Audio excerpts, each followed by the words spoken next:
அத்தியாயம் 18. காதலியோ வெள்ளியோ, ஆனால் எனக்கு புறையேற அவள் காரணமாக இருப்பாளா? என்னையும் நினைக்க இந்த பூமியில் ஒரு உயிர் இருக்கிறதா என்று சிந்தனை வயப்பட்டான் தீரன். என்னப்பா, ஒரே சிந்தனையா இருக்க? காப்பிய குடி, ஆறி போயிட போகுது என லக்ஷ்மி தீரன் சிந்தனையை களைத்தார்.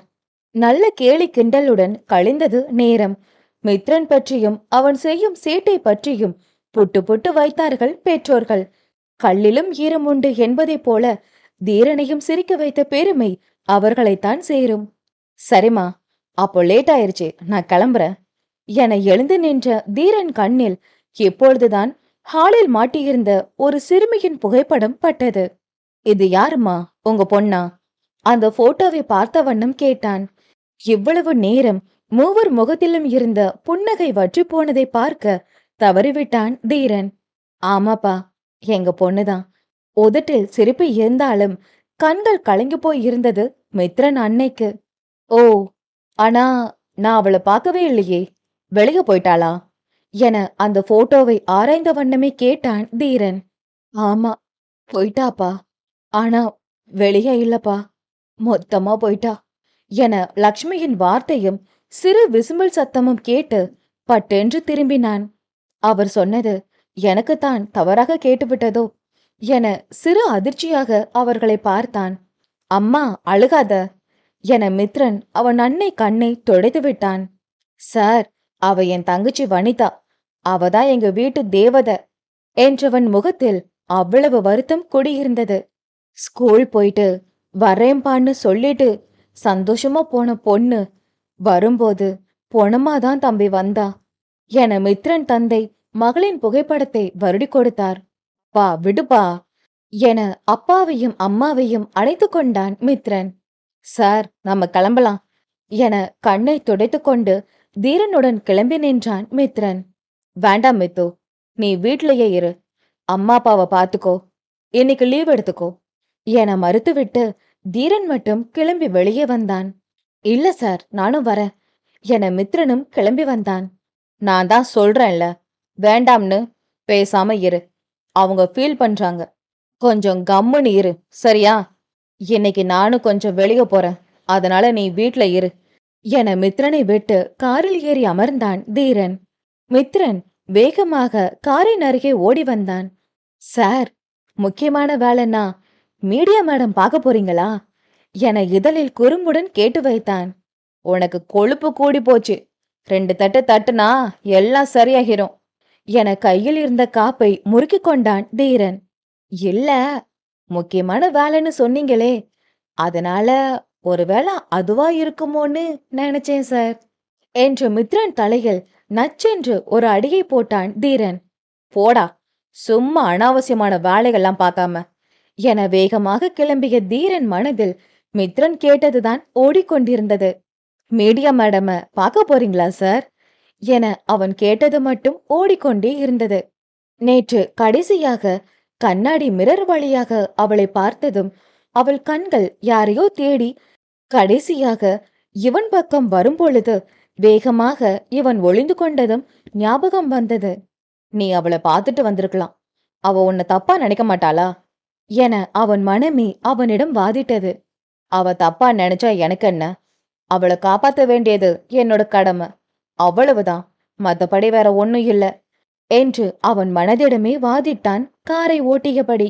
அப்போ அவ உன்னை பத்தி என்ன நினைச்சாலும் உனக்கு பரவாயில்லையா என மீண்டும் அவன் மனம் வாதிட்டது. எனக்கு ஒன்னும் பிரச்சனை இல்ல, அவ எல்லாரும் மாதிரிதான் எனக்கு. நான் போய் பார்க்கணும், அவளுக்காக காத்திருக்கணும்னு எந்த ஒரு அவசியமும் இல்ல. வாதிட்டு கொண்டவனின் கார் அந்த பெரிய ஹாஸ்பிட்டல் முன் போய் நின்றது. இவ்வளவு நேரம் டயலாக் பேசிட்டு இப்போ எதுக்கு நீ இந்த ஹாஸ்பிட்டல் வந்த என அவன் மனம் அவனை கேவலமாய் ஒரு லுக்கு விட, நான் ஒன்னும் அவளை பார்க்க வரல, எனக்கு தெரிஞ்சவங்க இங்க இருக்காங்க, அவங்கள பார்த்துட்டு போகலாம்னு தான் வந்தேன். நீயா ஏதாவது கற்பனை பண்ணிட்டு பேசாத, சரியா என காரை பார்க் செய்துவிட்டு வேக எட்டுக்களுடன் ஹாஸ்பிட்டல் உள்ளே சென்றான். அதென்ன, நீ பார்க்க போற அந்த நபர் இருக்க ரூம் கூட அந்த மீடியா மேடத்தை அட்மிட் பண்ணிருக்க ரூம் பக்கம்தான் இருக்கோ? மனம் சிரித்து கொண்டது. அதை தட்டி அடக்கி வைத்தவன் முதலில் தலையை கோதியபடி அந்த பக்கம் செல்லும் பொழுது அவள் அறைகள் இருக்கிறாளா என எட்டி பார்த்தான். ஆனால் துளசி அந்த அறைகள் இல்லை போலும். அவளை நார்மல் வார்டுக்கு மாற்றிவிட்டார்கள். என்ன காணோம் என அவன் புருவம் யோசனையாக சுருங்கியது. அப்போ நீ உண்மையாவே அவளை தான் பார்க்க வந்தியா? அவன் மனம் அவனை நக்கல் செய்தது. ஏய், கம்முனு இரு என மனதை அடக்கி வைத்தவன் நார்மல் வார்டு பக்கம் சென்று எங்காவது இருக்கிறாளா என எட்டி பார்த்தான். இப்படி ஒவ்வொரு அறையாய் பார்த்து கொண்டே போகும் பொழுது அந்த பக்கம் கதவை திறந்து கொண்டு வெளியே வந்த ஒரு வயதான பெண்மணி ஒருவர் தீரனை பார்த்து விட்டார். ஏப்பா தம்பி என வேகமாக தீரன் அருகே வந்தார். தீரன் இதற்கு முன் அவரை பார்த்ததே இல்லை என்பதால் யாருடா இவங்க என்பதனை போல் அவர்களை ஆராயும் பார்வை பார்த்தான். அவர் தீரன் அருகே வந்து அவன் கையை பிடித்து கொண்டார். ரொம்ப நன்றிப்பா, நாங்களே உன்னை பார்த்து நன்றி சொல்லணும்னு நினைச்சிட்டு இருந்தோம் என அவர் கண்களில் சந்தோஷமும் நன்றியும் பொங்கி வழிந்தது அவருக்கு. தீரனுக்கு இதற்கு முன் அவரை பார்த்தது போல் சுத்தமாக ஞாபகம் இல்லை என்பதால் யாரு நீங்க என பட்டென்று கேட்டுவிட்டான். அச்சோ, மன்னிச்சிருப்பா தம்பி, நான் ஒருத்தி என தலைகள் அடித்து கொண்டவர், யாருன்னே சொல்லாம லூசு மாதிரி பேசிட்டு இருக்க. நான் துளசியோட பெரியம்மா. நீங்க கூட நேத்து ஒரு பொண்ணை காப்பாத்தி அட்மிட் பண்ணீங்கல்ல, அவ பெரியம்மாப்பா என அவர் தன்னை அறிமுகம் செய்து கொண்டார். இப்பொழுதுதான் தீரனுக்கு அவர் யார் என்று புரிந்தது. ஓ, மன்னிச்சுடுங்க, யாருன்னு தெரியல, அதனாலதான் சட்டுன்னு கேட்டுட்டேன். அதுல என்னப்பா இருக்கு? நீ எங்களுக்கு எவ்வளவு பெரிய நல்லது பண்ணிருக்க. நாங்க எல்லாரும் தான் உனக்கு ரொம்ப கடமைப்பட்டிருக்கோம் என அவர் தீரன் கையை விடவே இல்லை. அதுல என்னமா இருக்கு? ஆமா, அவ என கேட்க வந்தவன் பின் நாக்கை கடித்து கொண்டு, மேடம் எப்படி இருக்காங்க என கேட்டு வைத்தான். அவளுக்கு என்ன தம்பி, நல்லா இருக்கா. அதோ அந்த ரூம்ல தான் இருக்கா. வந்து ஒரு எட்டு பார்த்துட்டு போங்க தம்பி. உங்களை பார்த்தா எல்லாரும் ரொம்ப சந்தோஷப்படுவாங்க என அவர் கையோடு தீரனை பிடித்து இழுத்து கொண்டு சென்றார். அவனுக்கும் அதுதானே வேண்டும். அந்த மீடியாவை பார்க்கதானே அவன் பறந்தோடி வந்திருக்கிறான். அத்தியாயம் 19. மா போதும், ஆல்ரெடி வயிறு நிறைஞ்சு போச்சுமா என அவள் அம்மா ஊட்டிய உணவை உண்ண முடியாமல் உண்டு கொண்டிருந்தாள் துளசி. இதில் இன்னும் ஒரு பெரிய உருண்டையை உருட்டி வைத்துக்கொண்டு அவள் அம்மா காத்து கொண்டிருந்தார். அடிபட்டுருக்க பொண்ணு, நல்லா சாப்பிட்டாதானே உடம்பு சீக்கிரம் தேறி வரும். ஒழுங்கா சாப்பிட்டு முடிச்சிட்டு இந்த வாயையும் வாங்கிக்கோ என கையில் வைத்திருந்த உணவையும் தின்றே ஆக வேண்டும் என துளசி அம்மா அவளை அதட்டி கொண்டிருந்தார். விடுமா, அதுதான் அவ வேண்டான்னு சொல்றாள்ல, அப்புறம் ஏன் தொந்தரவு செய்கிற என துளசியின் பெரியப்பா அவளுக்காக ஜூஸ் பிழிந்து கொண்டிருந்தார். ஆ, அப்படி சொல்லுங்க பெரியப்பா. சும்மா அதை சாப்பிடு இதை சாப்பிடுன்னு ஒரே தொந்தரவு பண்றாங்க. நான் எவ்வளவுதான் சாப்பிட முடியும்? முடியலப்பா என வயிற்றில் கை வைத்து உதட்டை பிதுக்கினாள் துளசி. சரிடா தங்கம், நீ அதை சாப்பிட வேண்டாம். ஆனா இந்த ஜூஸை மட்டும் குடிச்சிரு என சாத்துக்குடி ஜூஸை நீட்டினார் அவளின் பெரியப்பா. ஐயோ பெரியப்பா, இப்ப அம்மாவை சொல்லிட்டு நீங்க என்ன பண்றீங்க? இதுக்கு மேல இந்த துளசி வயித்துல இடம் இல்ல. அப்புறம் வயிறு வெடிச்சிரும் பெரியப்பா, என்ன விட்டுருங்க என பெரிய கும்பிடு ஒன்றை போட்டாள் துளசி. இவ்வளவு நேரம் இதையெல்லாம் கதவின் அருகே நின்றுதான் பார்த்து கொண்டிருந்தார்கள் தீரன் மற்றும் துளசி பெரியம்மா இருவரும். அட, அதுதான் வேண்டாம்னு சொல்றாள்ல, அவளதான் கொஞ்சம் விடுங்களேன் என துளசியின் பெரியம்மா சத்தம் கேட்டு அனைவரும் திரும்பி பார்த்தனர். அப்படி சொல்லுங்க பெரியம்மா என இப்பொழுதுதான் திரும்பி பார்த்த துளசி கண்கள் தீரன் கண்டு அதிர்ச்சிகள் விரிந்தது. உண்மையாக அவனை இவள் இங்கு எதிர்பார்க்கவில்லை போலும். அந்த அதிர்ச்சி அவள் கண்களில் அப்பட்டமாய் தெரிந்தது. துளசி சைடு பார்வையில் தீரனை பார்த்து கொண்டிருந்தாள். உண்மையாக இது அவன்தானா, இல்லை நான் கனவு கண்டு கொண்டிருக்கிறேனோ என அவளுக்கு ஒரு சந்தேகம். கதவின் அருகே சாய்ந்து நின்று கொண்டிருந்த தீரன் ஒற்றை புருவம் உயர்த்தி என்னவென்பதை போல் கேட்டான். அவ்வளவுதான். பெண்ணவள் பதறிக்கொண்டு வேறு பக்கம் பார்வையை திருப்பிக் கொண்டாள். எது என முதலில் தீரனை யார் என்று தெரியாமல் குழம்பி நின்ற துளசி அம்மாவுக்கு சற்று நேரம் கழித்துதான் தெரிந்தது. எப்படி மறக்க முடியும் அவனை? தன் மகள்தானே சில வருடங்களுக்கு முன் அவனை மீடியா முன் குற்றம் சாற்றி தண்டனை வாங்கி கொடுத்தாள் என்று அவனே தன் மகளை காப்பாற்றியிருக்கிறான் என்று தெரியும் பொழுது கொஞ்சம் குற்ற உணர்வாகவும் இருந்தது அவருக்கு. அட தம்பி, நீங்களா என சாப்பாட்டை அப்படியே வைத்துவிட்டு கையை கழுவிவிட்டு ஓடி வந்து தீரனை அணைத்து கொண்டார் துளசி அம்மா. ரொம்ப நன்றி தம்பி, நீங்க மட்டும் இல்லைன்னா இந்நேரம் எங்க பொண்ணு எங்களுக்கு இல்ல. நான் உங்களுக்கு எப்படி இந்த உதவிக்கு கைமாறு செய்ய போறேன் தெரியல தம்பி. அவதான் எங்க மொத்த குடும்பத்துக்கும் இளவரசி. அவளுக்கு மட்டும் ஏதாவது ஆகியிருந்தா என்ன ஆகியிருக்கும்னு என்னால நினைச்சு கூட பார்க்க முடியல தம்பி. நீங்க நல்லா இருக்கணும் என துளசி அம்மா தீரனை அணைத்து கண்ணீர் வடித்தார். துளசி பெரியப்பாவும் 1000 முறைக்கு மேல் நன்றி சொல்லியிருப்பார். துளசி குடும்பம் சற்று பெரிய குடும்பம், அதே சமயம் வசதியான குடும்பம். அவள் வேலைக்கு செல்ல வேண்டும் என்று அவசியமே இல்லை. ஆனால் அவளின் ஆசை மீடியாவில் பெரிய ஆளாக வர வேண்டும் என்று. அதனால்தான் அடம்பிடித்து அந்த வேலையில் சேர்ந்து விட்டாள். தீரனை அமர வைத்து அவர்கள் மூவரும் பேசிக்கொண்டிருந்தனர். துளசி அவன் பக்கம் திரும்ப கூட இல்லை. அவன் புருவம் உயர்த்தி என்னவென்று கேட்டதிலே அவளுக்கு பதட்டத்தில் வேர்த்து விட்டது.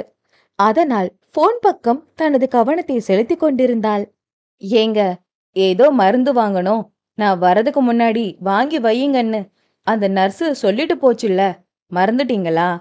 போய் அதை வாங்கிட்டு வந்து வைங்க என துளசி பெரியம்மா அவள் பெரியப்பாவிடம் சொல்ல, அட ஆமா, பேசிட்டு இருந்ததுல மறந்தே போயிட்டம்மா என்றவர் தீரனிடம் சொல்லிவிட்டு விடை பெற்று சென்றார். துளசி அம்மாவும் அவளுக்கு ஆடைகள் எடுத்து வர வேண்டும் என்று வீட்டிற்கு கிளம்பி சென்றார். துளசி பெரியம்மாதான் அவனிடம் பேசிக்கொண்டிருந்தார். இருப்பா தம்பி, நான் போய் உனக்கு காப்பி வாங்கிட்டு வரேன் என அவன் எவ்வளவோ வேண்டாம் என்று மறுத்தும் கேட்காமல் சென்று விட்டார். இப்பொழுது துளசி மற்றும் தீரன் மட்டும் தனித்து இருந்தனர். எதுக்கு இப்படி இவன் கூட என்ன தனியா விட்டுட்டு போயிட்டாங்க எல்லாரும் என இவளுக்கு கடுப்பாக வந்தது. ஆனால் மறந்தும் கூட அவள் தீரன் பக்கம் திரும்பவே இல்லை. தீரனும் அமைதியாக இருந்தான். இருவருக்கும் இடையே அப்படி ஒரு நிசப்தம். முதலில் அமைதியை உடைத்தது தீரன்தான். என்ன மீடியா மேடம், எப்படி இருக்கீங்க என அவள் அருகே சேரனை இழுத்து போட்டு அமர்ந்தான். அவ்வளவுதான் அவளின் சத்தம்.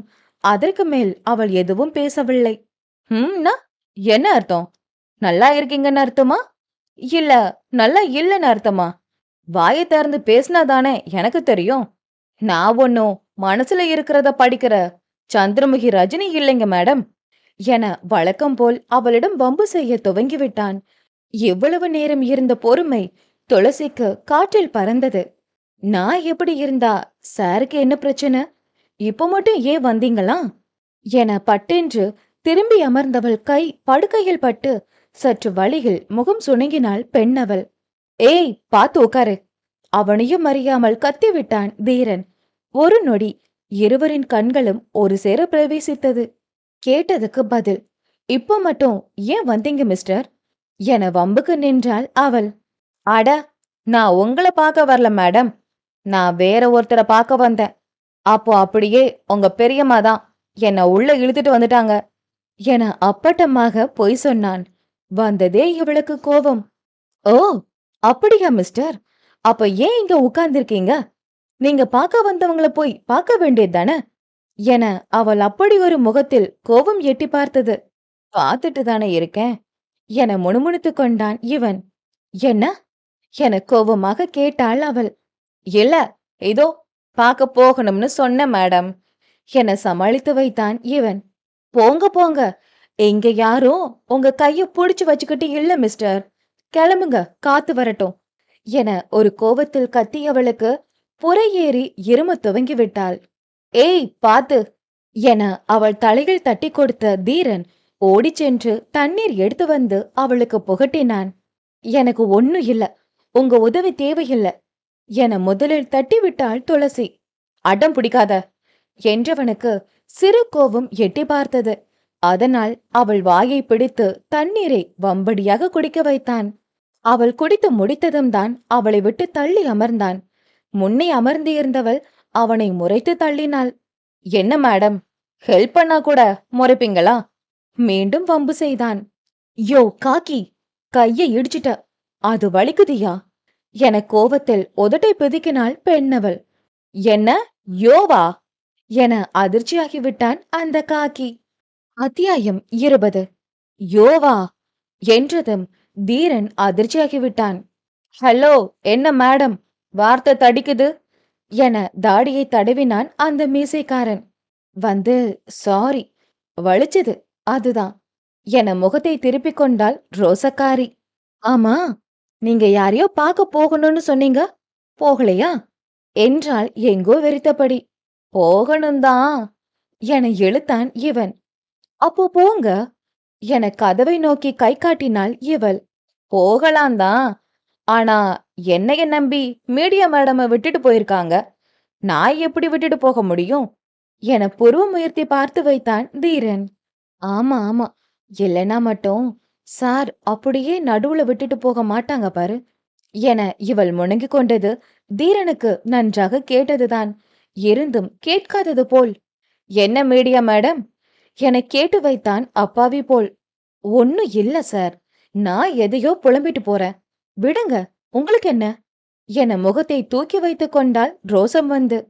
என்ன மேடம், இப்படி பொசுக்கு பொசுக்குன்னு கோபம் வருதே மேடம் உங்களுக்கு? எதுக்கும் பிபி எதுவும் இருக்குதான்னு செக் பண்ணி பாத்துக்கோங்க மேடம் என சாதாரணமாய் தோளை குலுக்கிக் கொண்டவன் அந்த கோவத்தையும் ரசிக்கத்தான் செய்தான். ஹலோ சார் என பார்த்தா எப்படி தெரியுதா? பிபி இருக்க மாதிரி தெரியுதோ? பார்த்து பேசுங்க சார், அப்புறம் எனக்கு கெட்ட கோபம் வரும் என உதட்டை சிலுப்பிக் கொண்டாள் பெண்ணவள். பாத்தீங்களா மேடம், பிபி இருந்தா இப்படிதான் கோபம் வரும் என்றவன் மீது பக்கத்தில் இருந்த ஆப்பிளை தூக்கி எறிந்தாள் எரிச்சலுடன். என்ன மீடியா மேடம், போலீஸ் மேலேயே தாக்குதல் நடத்துறீங்க? ஏதோ அடிபட்டு இருக்கீங்கன்னு பாக்குறேன் மேடம், இல்லனா அரெஸ்ட் பண்ணி லாக்அப்ல வச்சிருவேன் என உடலை வளைத்து முறுக்கிக் கொண்டான் செல்ல மிரட்டலுடன். ஹா, வெப்பீங்க, அது வரைக்கும் என்ன என் கை பூ பறிக்குமா சார்? நான் யாருன்னு மறந்துட்டீங்க போல என அவனை நக்கல் தோணியில் பார்த்தவளின் இதழ் கியூட்டாய் விரிந்தது. மேடம தெரியாமலா என பயம் கொள்வது போல் சைகை செய்தவனைக் கண்டு சிரித்துவிட்டாள் அழகாய். சரி, நேரடியா கேக்குறேன், எதுக்கு நேத்து என்ன அட்மிட் பண்ணிட்டு பார்க்காம கூட போயிட்டீங்க சார் என அவனிடமே உரிமையாய் கேட்டுவிட்டாள். இரவு முழுவதும் அதுவே அவள் மனதில் ஓடிக்கொண்டு இருந்தது. தூங்க முடியாமல் இரவு முழுவதும் கொட்ட கொட்ட முழித்து கொண்டு இருந்தவள், ஏன் அவர் நம்மள பார்க்காம போயிட்டாரு என புலம்பிக் கொண்டே இருந்தாள். தீரன் எதுவும் பேசவில்லை. சில நொடி துளசியை உற்று பார்த்து கொண்டு இருந்தான். நான் ஏன் மேடம் உங்களை வெயிட் பண்ணி பார்த்துட்டு போகணும் என இப்பொழுது அவளை திருப்பி கேள்வி கேட்டான். வந்து என்று இழுத்தவளுக்கு என்ன பதில் சொல்வது என்றே தெரியவில்லை. ஆமாம், அவன் கேட்பதும் சரிதானே, நான் ஏன் அவன் என்னை பார்த்துட்டு போய் இருக்கணும், அவன் என் கூடவே இருந்திருக்கணும்னு எதிர்பார்த்தேன் என்று அவளுக்கே புரியவில்லை. இல்ல, ஒரு மனிதாபிமானம் என்று அவனை பார்த்து இழித்தாள். அதுதான் அட்மிட் பண்ணியாச்சே, அந்த மனிதாபிமானம் போதாதா என இவனும் சிரிக்காமல் கேட்டு வைத்தான். இதற்கு மேல் என்ன கேட்பது என பெரிய கும்பிடு ஒன்றை போட்டுவிட்டு அமைதியாக இருந்து விட்டாள். தீரன் சிரித்து கொண்டான். தலையை கோதிய வண்ணம் ஒரு அழகான மேனரிசத்துடன் எதிரே இருந்த ராங்கியை பார்த்தான். ஆமா, இந்த ஸ்டைலுக்கு ஒன்னும் குறைச்சல் இல்ல என முணங்கிக் கொண்டாள் பெண்ணவள். ஆமா, நான் வெயிட் பண்ணல, உன்னை பார்க்கலேன்னு யாரு சொன்னா என எதிர்கேள்வி கேட்டான். வேற யாரு, ஜெகன் தான் சொன்னான். ஏன், என்ன ஆச்சு? ஒருவேளை அப்போ நீங்க எனக்காக வெயிட் பண்ணீங்களா மிஸ்டர், என்னை பார்த்துட்டு போனீங்களா என கண்ணில் ஆர்வம் மின்ன கேட்டு வைத்தாள். ஏன் எத்தனை எதிர்பார்க்கிறோம் என்று அவளுக்கு புரியவில்லை. தீரன் எதுவும் பேசாமல் எழுந்து நின்றான். இதழில் மெல்லிய புன்னகை தோன்றி மறைந்தது. இந்த சிரிப்புக்கு என்ன அர்த்தம்? பார்த்தோம்னு சொல்றானா இல்ல பார்க்கலன்னு சொல்றானா என குழம்பி போனாள் பெண் அவள். ஹெல்த்த பார்த்துக்கோங்க மீடியா மேடம், எனக்கு முக்கியமான வேலை இருக்கு. இப்போ நான் கிளம்பியாகணும். என கிளம்ப தயாராக இருந்தான் தீரன். ஆனா பெரியம்மா உங்களை தானே பாத்துக்க சொல்லிட்டு போனாங்க. பாதியில விட்டுட்டு போக மாட்டேன்னு சொன்னீங்க என சிறு பிள்ளை போல் கேட்டு வைத்தவளுக்கு ஏன் என்று தெரியவில்லை. ஆனால் அவனிடம் சண்டையிடுவது பிடித்து இருந்தது. அதனால்தான் கேட்டுவிட்டாள் பெண்ணவள். ஹலோ மீடியா மேடம், மறந்துடாதீங்க, நீங்களும் நானும் எதிரும் புதிரும் தான் என புருவம் உயர்த்தியவன். அப்புறம் உங்களை பாதியில விட்டுட்டு போறது என்னமோ உண்மைதான். ஏன்னா எப்பவுமே என்னால யார் கூடயும் கடைசி வரை இருக்க முடியுமான்னு தெரியல என்றதும் துளசி கண்கள் அவனை அதிர்ச்சியாய் பார்த்தது. ஏன் இப்படி கூறுகிறான்? இதில் எதுவும் வேறு அர்த்தம் இருக்கிறதா என்று அவளுக்கு புரியவில்லை. ஆனா மேடம், நான் உங்களை தனியா விட்டுட்டு போகல. என்னை பத்தி உங்ககிட்ட புகழ்ந்து பேசுற உங்க பாய் ஃப்ரெண்ட் ஆன் தி வேலை இருக்காரு. பக்கத்துல யார் கூடயோ சண்டை போட்டுட்டு இருக்காரு. சத்தம் கேட்கல என கையை நீட்டினான். இப்பொழுதுதான் துளசிக்கும் ஜெகன் சத்தம் கேட்டது. அதனால இனிமே உங்க பாய் ஃப்ரெண்ட் உங்களை கவனிச்சு பாரு மேடம். உங்களுக்கு இடையில நான் ஏன் டிஸ்டர்பன்ஸ்? நான் ஒதுங்கி போறது தானே நல்லது. அப்போ நான் கிளம்புறேன் என்றான். சார், சும்மா சும்மா அவனை என் பாய் ஃப்ரெண்டுன்னு சொல்லாதீங்கன்னு எத்தனை முறை சொல்றது உங்ககிட்ட? அவன் ஒண்ணு என் பாய் ஃப்ரெண்ட் இல்ல, ஜஸ்ட் ஃப்ரெண்டு மட்டும்தான் சார் என ஏனோ அவனுக்கு ஒவ்வொரு முறையும் விளக்கம் கொடுத்தால் அதே வீம்புடன். தீரன் கதவை திறந்து வெளியே செல்ல எத்தனிக்கும் நேரம், ஓய் காக்கி என்ற துளசி அழைப்பில் என்னவென்பதை போல் தலையை மட்டும் திருப்பி பார்த்தான். இல்ல, உண்மையாவே என்னை கொண்டு வந்து சேர்த்ததுக்கு வெறும் மனிதாபிமானம் மட்டும்தான் காரணமா? ஏதோ எதிர்பார்த்து அவனிடம் கேட்டு வைத்தாள். ஒரு சில வினாடி அவள் முகத்தை ஒற்று பார்த்தவன் என்ன நினைத்தானோ. ஆமா மேடம், அப்ப நான் கிளம்புறேன் என கதவை சாத்திவிட்டு கிளம்பி போனான். அவள் வேறு பதிலை அவனிடம் இருந்து எதிர்பார்த்தாளோ என்னவோ தெரியவில்லை. அவள் முகத்தில் ஒரு ஏமாற்றம் தோன்றி மறைந்தது. அவ்வளவுதானா? அவளுக்குள் அவளை கேட்டுக்கொண்டாள். அவ்வளவுதான் என்ற சத்தம் கேட்டு அவள் நிமிர்ந்து பார்க்க அவள் முன்னே நெற்றிகள் வடிந்த வியர்வையை துடைத்த வண்ணம் வந்து அமர்ந்தான் ஜெகன். சண்டை அவ்வளவுதான். ஏதோ தெரியாம ஒரு பேஷண்ட் மேல இடிச்சுட்டேன். அதுக்கென்னமோ அப்படி சண்டைக்கு வர்றான் ஒருத்தன். நான் மட்டும் சும்மா விடுவேனா? நான் யாரு, என் பேக்ரவுண்ட் என்னன்னு அவன்கிட்ட சொல்லி மிரட்டிட்டு தான் வந்தேன் என்றவனை பார்த்து பெருமூச்சு ஒன்று இழுத்து விட்டாள் துளசி. ஆமா, என்ன அந்த போலீஸ் இங்க வந்துட்டு போறான்? உன்னையவா பார்க்க வந்தான் என உடனே பொறாமையில் கேட்டு வைத்தான் ஜெகன். ஆமா ஜெகன், ஆனா என்ன பார்க்கணும்னு வரலையா, வேற யாரையோ பார்க்க வந்தவர் யதார்த்தமா என்ன பார்த்துட்டு போறாரு என சொல்லும் பொழுதே அவள் முகத்தில் வருத்தம் இருந்தது. அதுதானே பார்த்தேன். அவனாவது உன்னை வந்து பாக்குறதாவது. என்ன தவிர யாருக்கும் உன் மீது அக்கறை இல்ல துளசி. ஆமா, அது இருக்கட்டும், அவன் ஏதாவது உன்கிட்ட சொன்னானா என சிறு பயத்துடன் கேட்டான் ஜெகன். எங்கே அவன் ஏதாவது உளறிவிட்டானோ என்று. ஆனால் அவனுக்கு எங்கிருந்து புரிய வைப்பது? தீரன் இவனை போல் எச்சைத்தனமானவன் கிடையாது. அவன் கால் தூசிக்கு கூட இவன் வரவே மாட்டான் என்று